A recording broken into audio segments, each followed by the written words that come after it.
And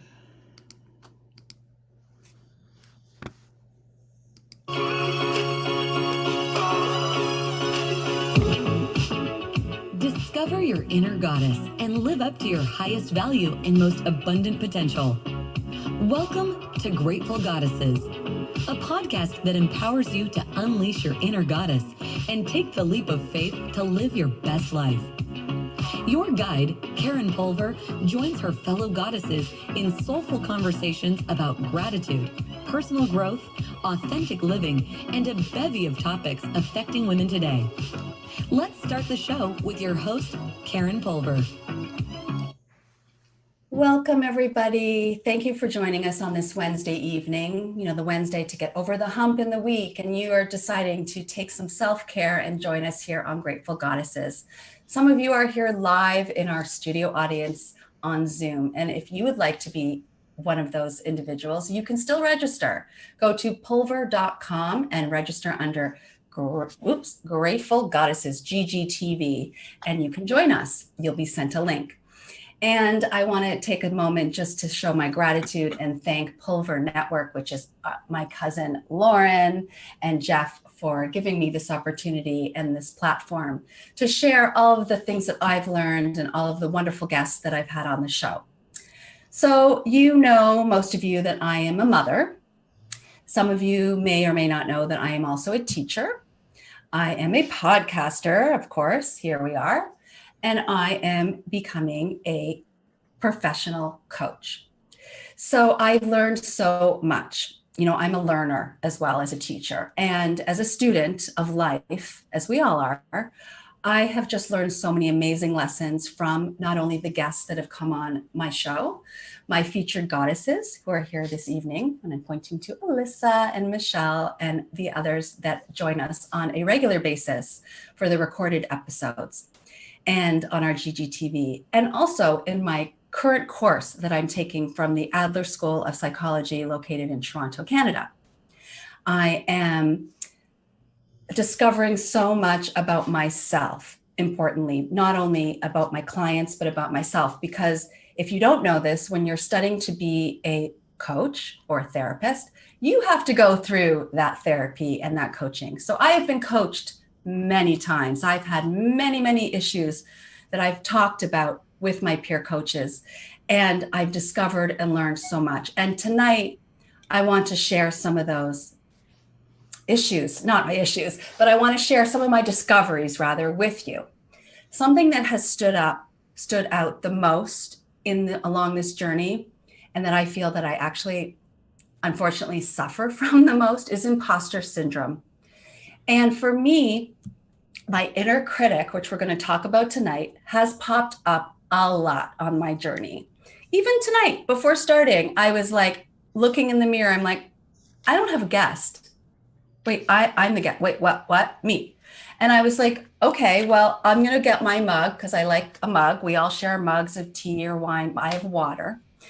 And it says, of course, I talk to myself. Sometimes I need expert advice. Well, tonight, I'm going to be that so-called expert. At least I hope to be, because what I've learned along this journey is whatever we learn in life, we're experts at, right? You can be a mother. You're an expert as a mother in your family. You're an expert as a teacher. You're an expert as a business consultant or a lawyer. Like, you have studied, you have learned, you have experienced. And a featured goddess had told me the other day, Rachel, she's not on tonight, but she said she spoke to someone who said, and I love this, even if you know a little bit more than someone else about something, a little smidgen more, you can teach and you can tell and you can share. And that's what I'm hoping to do with you tonight. So, inner critic, okay? We're going to talk about him or her, and we're going to talk a lot about that. So I hope that you're ready to join me on this journey.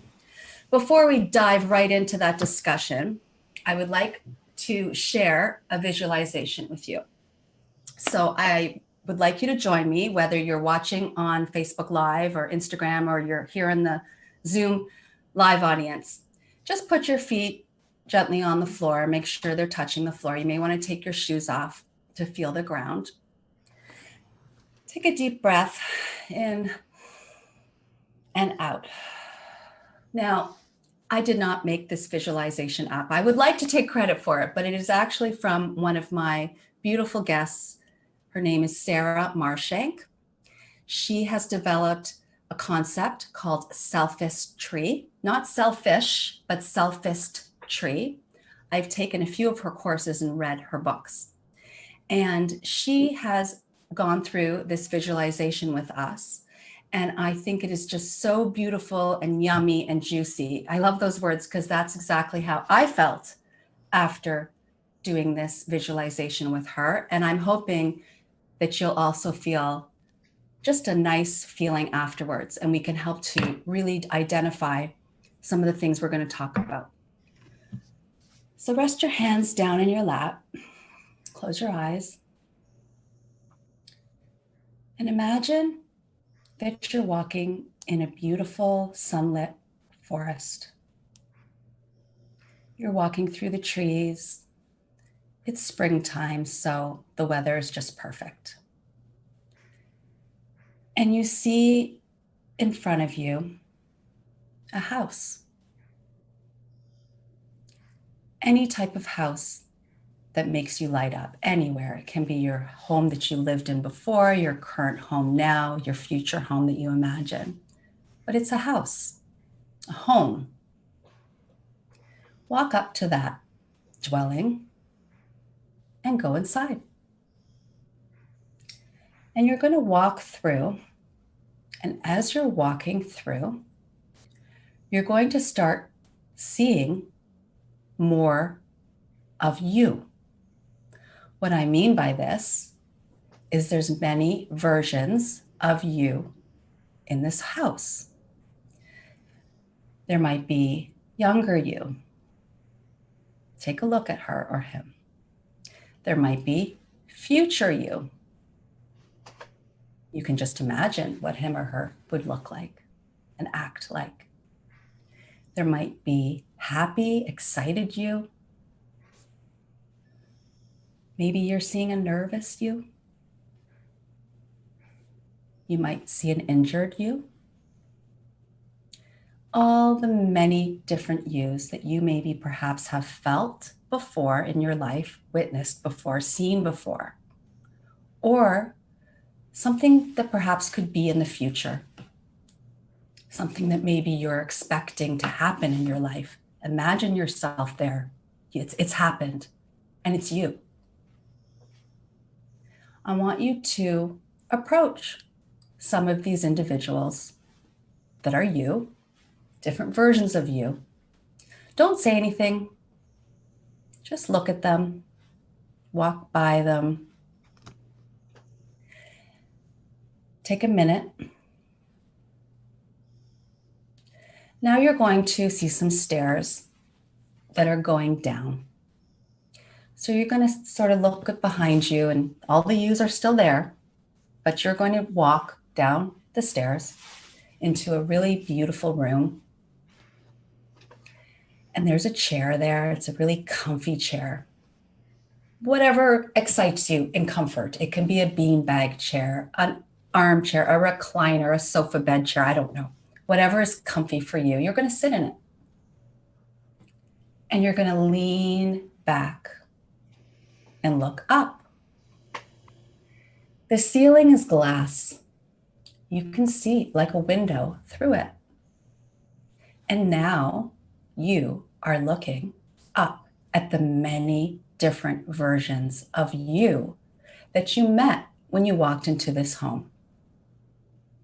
They're talking to each other. You can hear them. I want you to listen to what they're saying. Look at how they're acting. What's their posture like? What's their body language showing you? Are they laughing? Crying? Hiding? Jumping and dancing? Whatever it is that you're seeing, really take it in. Really witness it. Look at it. Observe it. No judgment. You're just watching it like as if you're watching a show, a television show, and you're seeing all of these yous above you. You're in this comfortable chair, And now you can decide if you'd like to get back up or if you want to stay in the chair for another minute and just feel. That's up to you. For those of you who'd like to stay in the chair, let's take a few seconds to do that and breathe.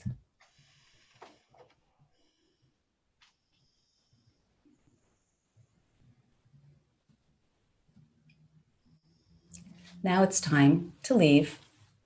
So you're going to stand up, walk up the stairs. Now, one or two of those yous are very loud. They're loud in some way to you, and you're seeing them. You're really hearing what they're saying, because I want you to remember who they are, okay? So keep that little memory in your head. We're going to go back to that. But you're going to say goodbye. You can do one big group hug, like a football team. You can high five them. You can just quietly say goodbye, but make sure you say goodbye. And exit out the door, close it, and walk back through the forest. And when you're ready, you can open your eyes and join us here at Grateful Goddesses. Let's take another deep breath.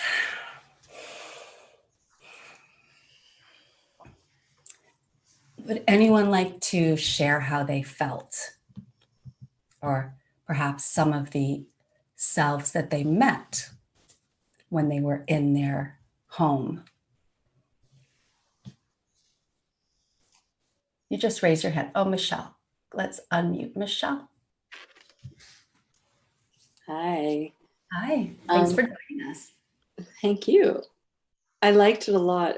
First of all, I just hiked in a forest over the weekend, so I could envision that. It was really nice. For me, it felt really happy and content. And the home was really cozy. And I was doing things that I like. And I had my very young self there too. And she was dancing around. So it was really, it was a really lovely, positive experience. Was there any loud version there? No, I tried to conjure that up. I had a bit of a hard time. Okay, no, Yeah. that's fine. That's whoever you saw there is great. Thank you for sharing that.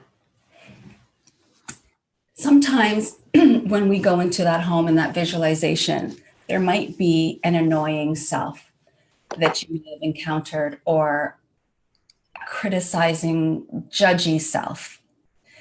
You may not have had that self like Michelle, like trying to conjure it up, but sometimes there is, and sometimes you can really visualize that self.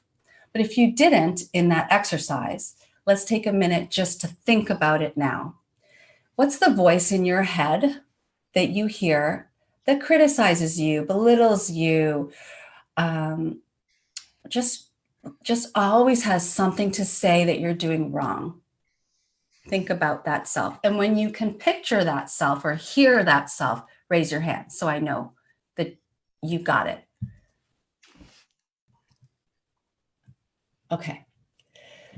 So what we're going to do, and this is what I learned in my course, we did it with arts and crafts. So I didn't prepare you all to bring arts and crafts, but when you have time later, get some paper bags, like lunch bags, get popsicle sticks, pipe cleaners, buttons, whatever. Just have fun, and you can do it with that. But all you need is a piece of paper and a pen. Okay, so get your piece of paper and pen. If you have markers or crayons, that's great, but you don't need that. What I want you to do, and what we did in our course, that voice, that self that's criticizing and constantly judging you every day, you're going to draw it. Now, it can be a stick person if you'd like, but I'd like you to try, and I don't want to say be creative because we don't all feel creative, but I want you to try and draw it as an image, It might be spiky. It might be clouds. It might be stars. It might still be a happy face or a sad face, but I want you to take a minute to draw it and then give it a name. Okay, so it can be your name, or you can name it something else, preferably something else rather than your name. Or if you'd like to have your name, put an adjective with your name. Okay, are there any questions about this activity? Okay, so we're going to draw.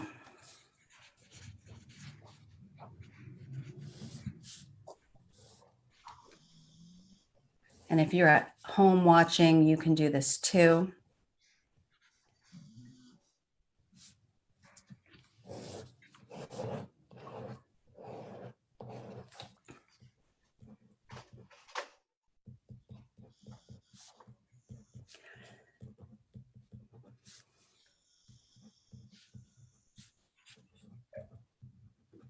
Okay.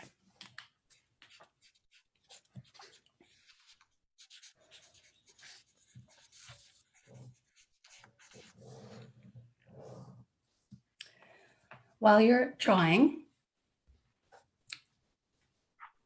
oh, someone's coming late. What are we doing? Oh, thank you for asking, Audrey. We are drawing a picture of the voice in your head that you hear, the self that you hear in your head that might be criticizing or that negative voice. Okay, so you can draw it as like a stick figure if you'd like, or, okay, you got it. Okay, thank you, Audrey, for joining us. Now, this is a very vulnerable moment, and I don't expect you all to share, especially because there are people watching live. So I'll share, but if you are tempted to share, let me know. Raise your hand or put the little icon and we can do that. But this was a really, really powerful exercise for me when I did it with my class. And even now as I'm doing it, drawing it, again, I'm getting these emotions like, it's like, oh no. And now I'm going to share it with you. Oh no. Well, it's okay, because I'm here to learn and I'm here to teach and I'm here to grow, and I'm hoping we can do this together. And Grateful Goddesses is a really nice group. So, so here we go.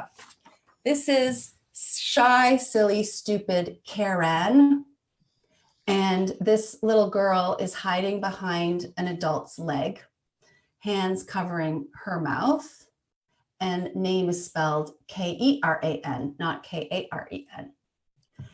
And I'll explain her. This voice comes up every single day for me, because this was me when I was younger for a bunch of years. I definitely was very shy. I used to hide behind my mom's leg all the time. I was called stupid. And now I realize as a teacher that I definitely had a learning disability. I didn't know then, and my mother didn't know then. Things probably would be different now. I don't know. I'm not blaming my mother, please. If she's watching, I'm not blaming you. But I definitely had something, because I couldn't read until I was in 3rd grade. So, I mean, of course I was stupid. I mean, of course people would say you're stupid. I couldn't read, and I was almost failed grade 2. My mother did recognize, and I did get a tutor. My brother, who I love, but he used to call me, "You're stupid, Karen." That stuck with me. Now, I'm covering my mouth because this little girl is like afraid to use her voice. Like, because if I say something, I'm going to be teased. I'm going to be made fun of. What do I know? I don't know. So I'm going to kind of hide behind my mother's leg. This is my inner critic. Okay. So this is what I learned in my class, that this is a very loud voice for me. And I had to learn, and I still have to learn, how to work with her. Okay. How to deal with her. I see, Audrey, you wrote, thank you for sharing. And I'll read this. Mine is the itty bitty shitty committee. Oh my gosh, thank you for sharing that. Thank you for joining us. Again, Anyone want to share? You don't have to. Lauren. Okay, Lauren, can you share? The picture is very, very Like, tiny, but it's fine. here, I'll show you in my beautiful drawing skills. You hold it up. Annoying annoyance. And your mouth, the mouth. The mouth is not happy, but I think that, I mean, I know it's me, but I think that the problem is that I'm really good at telling others how to tell that committee to shut up, or excuse me, but to shut the Right. fuck up and like go away. And we talk about changing channels, like, you know, like shut it off or put it in a box and tell it stuff, but I can't do it for myself. You know, that's the problem. Well, I want you to hold on to that thought. We Okay. tell ourselves to shut up and stuff it in a box, because we're going to come back to that. I wasn't on gallery view. Now I am. So I want to know if any, and thank you, Rachel, you're here. Rachel, I shared what you shared about, I don't know if you heard that in the beginning. Well, I shared what you told me the other day about, even if you know a little bit more about something, there you go. Okay. Would anyone else like to share about their inner critic? Okay, Rochelle, can you unmute, Rochelle? Yeah, when I think of my picture, I think of like my eyes closed and in a frown, and where I worry a lot. I'm just in a constant state of worry. So, and that's me as an adult now. And when as you were talking about yourself as a child, I realized that as a kid, I was also pretty much a worrier. So it's interesting that I just consistently worry. So sometimes I'm pretty mean to myself as well, but I'm not sure what comes first, the worry and then the criticism, or the criticism and then the worry. They sort of go kind of hand in hand. But as I look at, and then when I saw this picture, my eyes were sort of closed. And for some reason, what came to me right now was like, what do I not want to look at? What am I I just don't want to see it right now. I'm just worried and I just don't want to see it, you know, at the moment. So I just thought that was pretty eye-opening. Needless to say, it's eye-opening, but my eyes were not open. Shut. So, And funny, my eyes are wide open. I want to see everything, but I just can't speak it. like, I just don't want to look at anything. I Here. just want to kind of, you know, keep my eyes closed and not witness anything. Just kind of like stop worrying. So thank you for sharing that. Lauren, you mentioned about stuffing it away. And that's what I always thought I should do with this, right? I always thought, you know, I got to do this. Oh my God, I'm going to burn it. I'm going to flush it down the toilet. It's done, right? Then she's no longer popping up. Well, she comes back. It's like a horror film. It's like, I'm here, I'm still here. It's so annoying, right? So in my course, and from many, many of the guests that I've interviewed, and many of you, I've learned, and I'm not saying this is like I know the answer. I'm just sharing with you what I've learned, is how important it is to acknowledge this self and to thank this self. Because the selves that pop up, the annoying, criticizing, judging, you can call them the saboteur. A lot of experts, so-called in the field, call it the saboteur, can really weaken so much of who you are and who you want to be in your true essence. And they keep popping up. I mean, they have a lot of energy and they're just going to like never go away, never disappear. So it's so important to acknowledge it, her, him, to thank him, to weaken. That's how you weaken or disempower.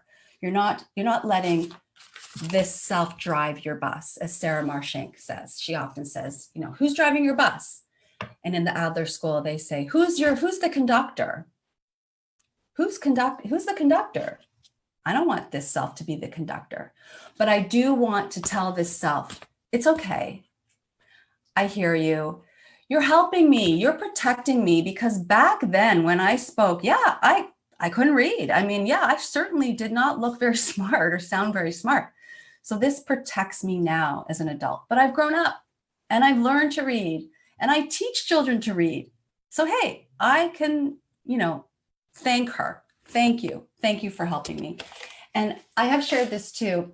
I kind of came up with this on my own, although I probably have read it somewhere too. So I don't want to take credit for it, but I put her, this is actually really her. She's a little younger than third grade, but she's on my desk with that lovely hairstyle. That's little Karen. And I keep her on my desk, and when she pops up in my head, I look at this picture and I'm like, oh, thank you. Thank you. But time to go, not go and hide and stuff down and burn and disappear. But I don't need you right now. That's hard, right? That let go part is hard. Who'd like to add to that? Like, is that hard for you to let go? Or is it easy? Michelle, I mean, if it's easy, I want to know your secret, because for me, it's really hard. But how does it work for you, Michelle? Actually, tears are in my eyes. And so actually, I'm going to thank you first, because I'm in another phase of my life and I'm really struggling with, I have a concept and I have something that I want to do, but that voice keeps popping up. I also pretty sure I have an undiagnosed issue. I'm pretty sure I have ADHD and have a hard time concentrating. And that's like, Michelle, that's going to get in your way. You're not going to know what to do with this. You're not going to know. So I never thought really about pushing that voice away. Like, I just kind of live with it. So I'm going to try thanking her and focusing, like realizing she's got no place in my life rather than just letting her win, because she's been winning. Well, she has a place in your life. This is what I've learned. And this is what I'm struggling with too. It's hard to say, well, you are a part of me, right? You are in my life. I'm not going to get rid of you. I'm just not going to have you be the boss. Right. So that's a way of letting go. Like, you can even write a job description, and the job description can be, okay, you're allowed to do X, Y, and Z, but you're not allowed to take a lunch break, or you can't leave early, or whatever the job description is. That's another tool that you can use. So this inner critic that we've talked about, and that you've either envisioned in our visualization at the beginning, or that you just drew, can lead to what's called imposter syndrome. Raise your hand if you've heard of that. Okay, so what does it mean to you, imposter syndrome? Alyssa, I'm going to put you on the spot, featured goddess. What does imposter syndrome mean to you? Can we unmute her? Oh, so I mean, to me, it's this feeling that you're not good enough, smart enough, whatever it is, to be doing what you're doing, to be, if you're in a new job, that's a great example, right? Where you feel like you've got that, as somebody I know once called it, the new dummy syndrome, right? Where you feel like you I don't know how I got here. Maybe I got a little lucky that they just needed somebody at the right time. And here I am, and you show up and you look around and everybody's smarter than you, and everybody knows more than you, and everybody's better than you. And how am I here? I'm just an imposter. That to me is what it means. That sort of real sort of insecurity that rears its head whenever you just feel like not enough to be doing whatever it is you're trying to do. I've met people who are on the other end of the spectrum who are extremely confident, and I don't know the right word for it, but it's kind of like an arrogant kind of position. And what I'm learning still is to try and find that soft spot in the middle, because you want to have confidence and you want to still acknowledge this inner critic, but you want to find that common ground. And Brene Brown, who we love and adore, maybe you don't, but I do, she calls it grounded confidence in her book, Dare to Lead, which that makes so much sense to me. Grounded confidence. I just want to walk around in that grounded confidence suit, because it's so visual to me. And how do we do that? I mean, again, we don't necessarily, what I've learned, want to throw out that the idea that like I know everything, or I don't know everything. Like, it's not for me that. It's about trying to practice self-compassion, obviously, which we've talked about before. How would you talk to your child? How would you talk to your friend? How are you going to talk to you? So that's one type of thing. Another is the words we use. And so I learned this too when we were just talking with Jillian Stein. She is the CEO of a Canadian company, Wolf's Camera, and she suffers from mental illness. She was diagnosed in her 20s with bipolar and psychotic episodes. And she was on our show, so please listen to her episode. It's incredible. It's amazing. And she talked a lot about just embracing who she is and not saying, I am bipolar, I am psychotic. She said, no. I have bipolar. I have psychotic episodes. Like, you wouldn't say, I am heart disease. I am a broken arm, right? So you wouldn't say, I am stupid. You would say, my inner critic is saying that I am stupid. I don't agree with it. and I won't agree with it. So it's a battle, right? It's a constant battle. And if anyone has any comments or suggestions, please join in. Okay, Elliot, let's open him up, because I'm learning with you. Go ahead. Oh, he's muted. I'm basically learning right now. I mean, I thought I was the only one screwed up in America, in the world, but right now I'm cured. But the problem, I did a movie called for this big psychologist guy, Dan Casserole, A Scream Away from Happiness. And I spent about a year and a half movie and getting into it and learning it and creating the movie. And in time of doing that, I used to have a picture of myself, a little one, when I was like 8 or 10 years old. And I always wondered what happened to that kid who became me. And the basic thing that he taught me is, you have that inner voice and everything. You got to let go and go with what you have. And that'll bring you to a higher level, because when you go back, you lose a little bit and you lose that. And you have to let that break the tie and become someone new every day. And you become better and you become that confidence and you gain that confidence. And once in a while, it ain't hurt when the grandkids are looking through the pictures and say, is that you, Poppy? That's okay. And you have those hits of wondering what happened to time. You can't figure out where time goes by, but you have to let that go. That's what I learned. Can I ask you, how do you let go? You have to just avoid pain and go for happiness. In other words, keep going forward. Don't look for an excuse to go back. Many times we find that excuse to say, well, let me think about that. Yeah, I thinking a lot about this, like about feeling pain, and I've had therapy, and a lot of the therapists are like, no, you have to feel it. You have to go through it. So it's like this dichotomy. It's like, I don't want to feel it, but I have to. I know Antonio wants to speak, but I hope I'm pronouncing your name right. You would like to speak first. She private messaged me, and then Antonio. So let me just say the last thing that he taught me. Of course. He said, Elliot, when you become drunk one time and you throw up, that ugly feeling of death, of throwing up. Well, after you throw up, you feel like a whole new human being. And that's what it's all about. I hate to say it. No, that's so just visioning, like letting it go, like vomiting it out. Okay, that is a good visual, and I really feel that in my gut. Thank you for sharing, Elliot. So you saw. You can unmute. Lauren, is she there? Yes, hello. Hello. Hi. Hi.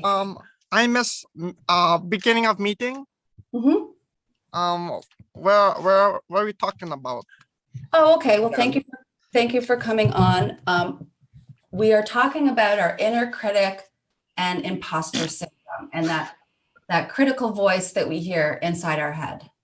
And Elliot was just sharing how a way that he can let go of that. Oh, okay. Okay. Let me think. Sure. We'll come back to you. We'll come back to you. Thank you for joining us. Antonio.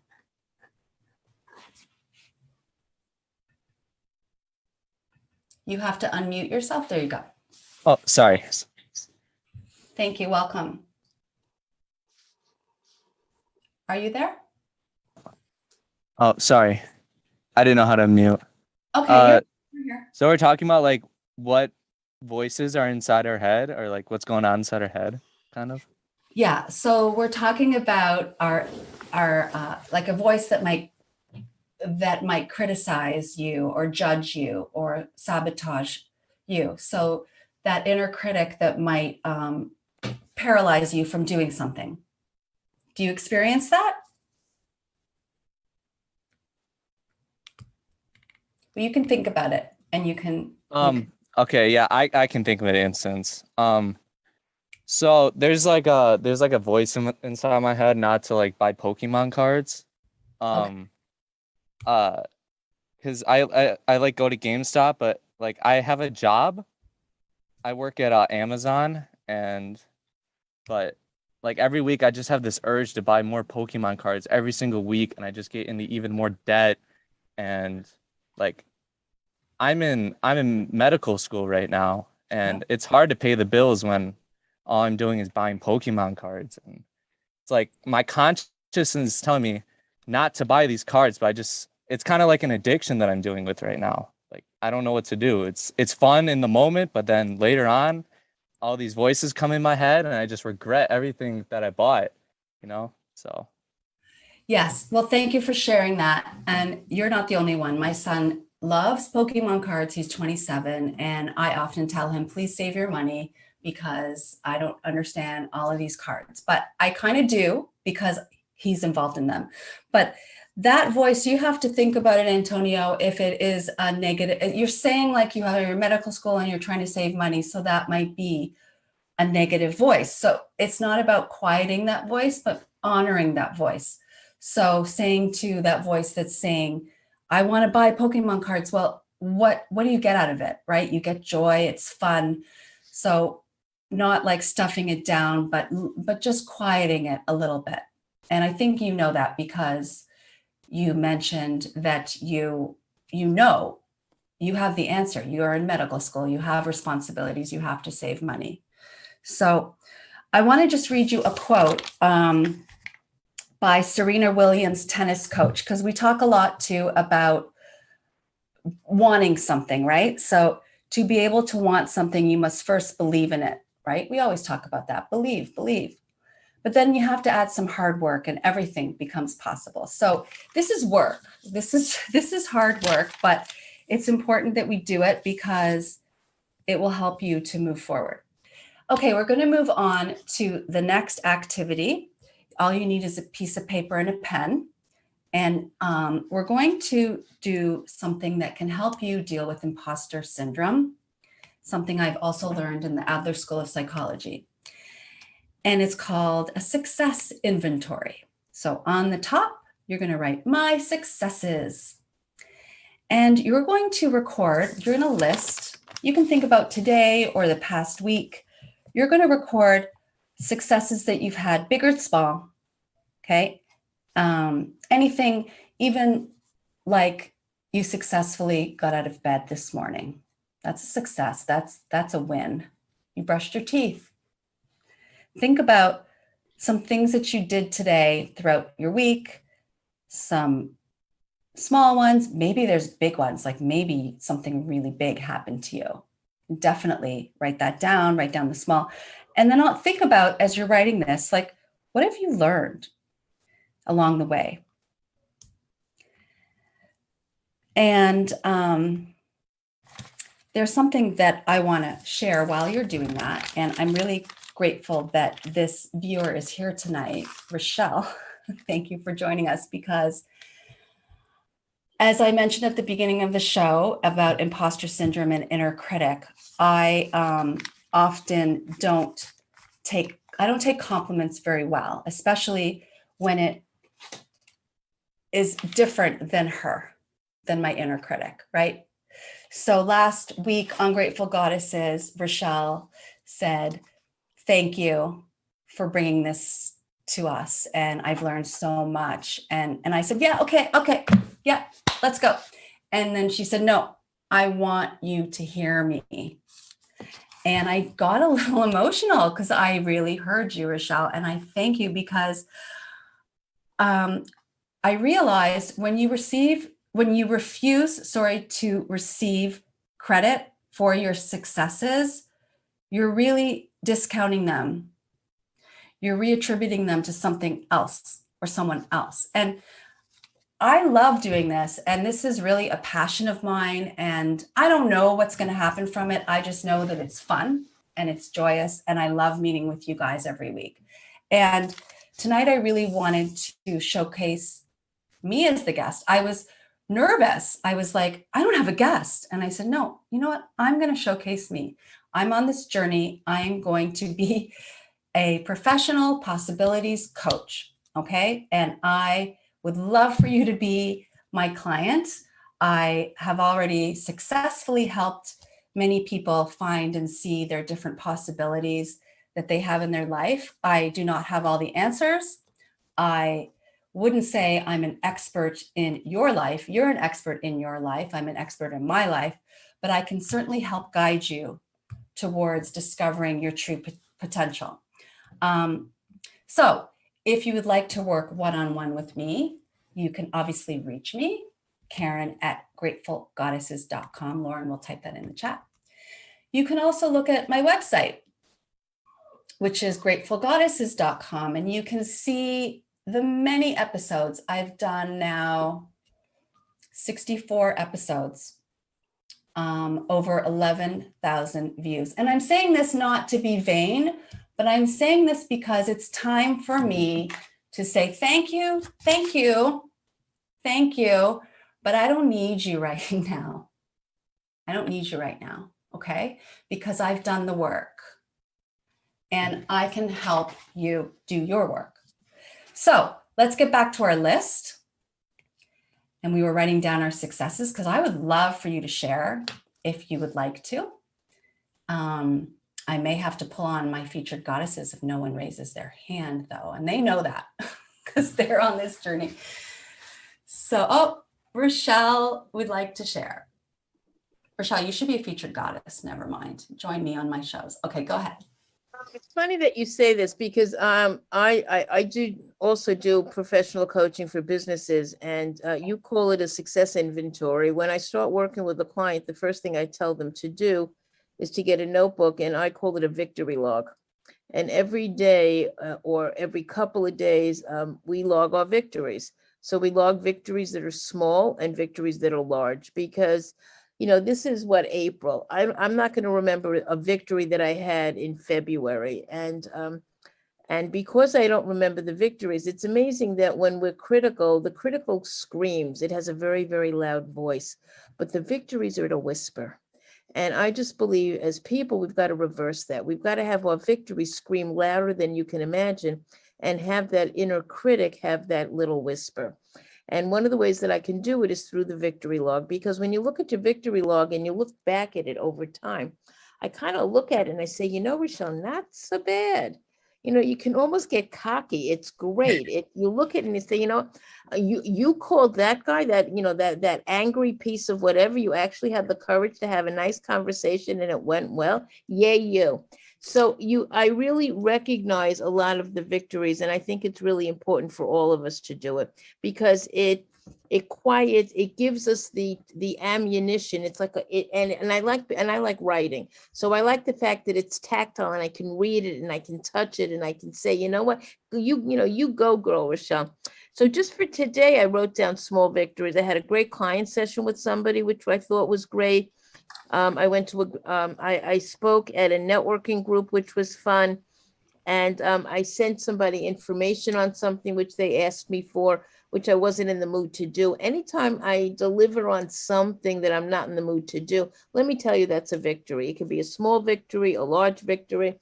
I went food shopping. Anybody that knows me knows that I'm the most god-awful cook. I can't even begin to tell you. So for me to go food shopping, I mean, people love it. They love to pick out a tomato and they feel it. And I can't tell you how I can't, so I do it because I have to, because I'm really on a health journey. So if I don't have the proper food in the house, my food plan doesn't go.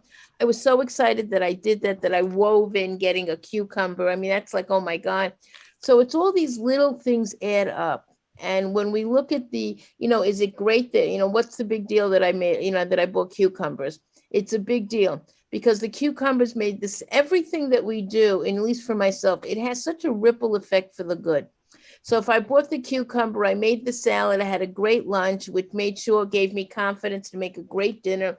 So I look at these victories and they have a ripple effect, and I like highlighting them, pay attention to them, be if they're small or large. And it's great when I feel like I'm Lady Sings the Blues. When I'm not in the greatest mood, I start reading my victory log, and it's like it's automatic. It gives me a huge boost. So I suggest that we all do that a little bit more consistently. Well, yeah. And that's what I discovered too. I mean, I often write in a gratitude log, what I'm grateful for. I say it in my head before going to bed, and that's great. But the successes and the victories are something that can help you, that I've learned, to quiet down the inner critic and to look at even the smallest things. Like I went swimming today, and I just am getting over COVID, and I'm having a hard time breathing and talking on my little candy here. And so I was able to swim today, and I did 10 lengths. And I mean, I used to be able to do 30, but like today I did 10. I was like, oh, thank God. Like that's huge for me. And tomorrow maybe I'll do 15. So thank you so much for sharing that. I'd like to end tonight because I'm a teacher and I like to read books to the kids. And this is one of a really beautiful favorite book of mine. It's by Dr. Wayne Dyer, who you know, many of you know. If you don't know him, you should. I mean, he's passed away, but he wrote this book, and I heard him speak, and I bought this book. So I'm going to put you on speaker mode view so that I can see and read. It's called Incredible You. I really believe that a lot of children's books are really meant for adults as well. Number 1, share the good. There is good in you and in everyone. Sharing this good with others is fun. You have so many ideas in your mind. Set them free. You are one of a kind. Okay. Number 2, find what you love. Think of something you love to do. That is your passion, so let it shine through. Never let fear hold you back. Do what you love. You're on the right track. Elliot, I know you love this because Elliot and Shalom Sesame, right? I know it. What's the name of the book? Incredible You, 10 ways to let your greatness shine through. Number 3, you are filled with love. Your heart is like a magic cookie jar. All the love you need is never far. So reach inside and let that love out, and it will come back to you without a doubt. And I'm feeling the love tonight. Okay. Number 4, find a quiet place inside. Life can sometimes be so loud. It's hard to listen with all those sounds. Go to a quiet place inside. There your mind can wander or just hide. And obviously that can be meditation or doing something like swimming. Try it. 5, make today great. In your life, plenty has happened so far. That's part of what makes you who you are. But don't worry too much about yesterday. What matters is what you do with today. Number 6, change your thoughts to good. Some problems are big and some are small. Thinking good thoughts can help solve them all. You can ask for help with what's bugging you, and never forget. Now you can insert whoever you'd like. It does not have to be God. And when I read it to the kids, I just say, and never forget, someone is always there too. I'm just being politically correct here. Okay, number 7, take care of yourself. If something or someone makes you feel bad, Don't let it ruin your day by making you sad. Let go of the hurt and take care of you. You can't control what others say or do.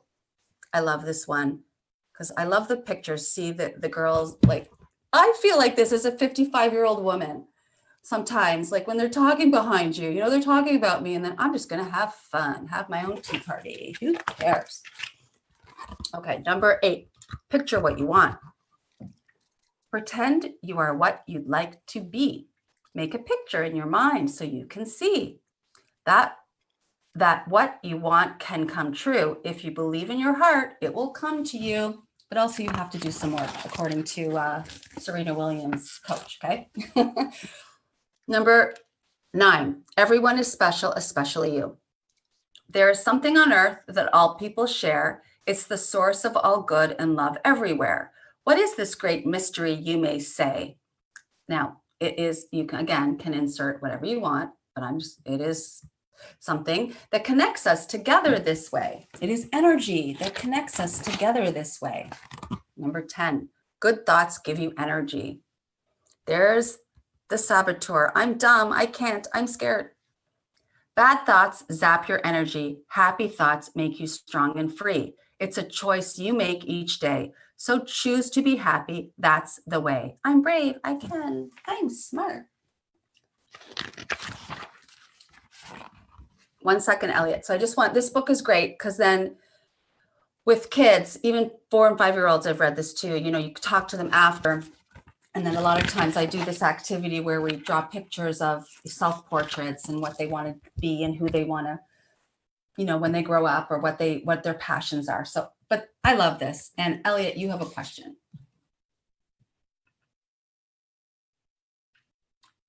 Elliot, go ahead. Yeah, I was just noticing that this is a great book. It's interesting, it's designed from 3 to 8-year-old children. But this book should have a thing on top only for grown-ups. This is a book for really grown-ups. I know. I mean, this is an unbelievable positive. Yes. Better than any therapist in the world. You Yes. wake up with this book in the morning, you're good to go. I know. And I heard him speak, and he was selling this book, and he was also selling his adult book. And not many people, Wayne Dyer, Dr. Wayne Dyer. You can get it on Amazon. It's a great book. Yes, you can get it. But the point is, I got this at this conference, and everyone was buying the adult book. But I'm like the teacher. I'm like, oh, I need this book. And I wish that he promoted this one over the other one that was so theoretical. And it's like, no. This is it. You got it. Thank you. So Thank you. I'm going to end because we're at the end of our time and our night, but I really want to thank you. I'm really grateful to all of you. Thank you for trusting me tonight as me being the host. And I need my coaching hours. I need them. So let me have you for an hour, half an hour, 20 minutes, whatever it is. We can meet on Zoom and I can help you with some Pulver possibilities with Pulver. That's what I'm thinking I'm going to call myself. So we can discover all the many possibilities that you have. And let's raise our mugs, click our heels like Dorothy to find our home, and cheers and have a good night. Thank you, everyone.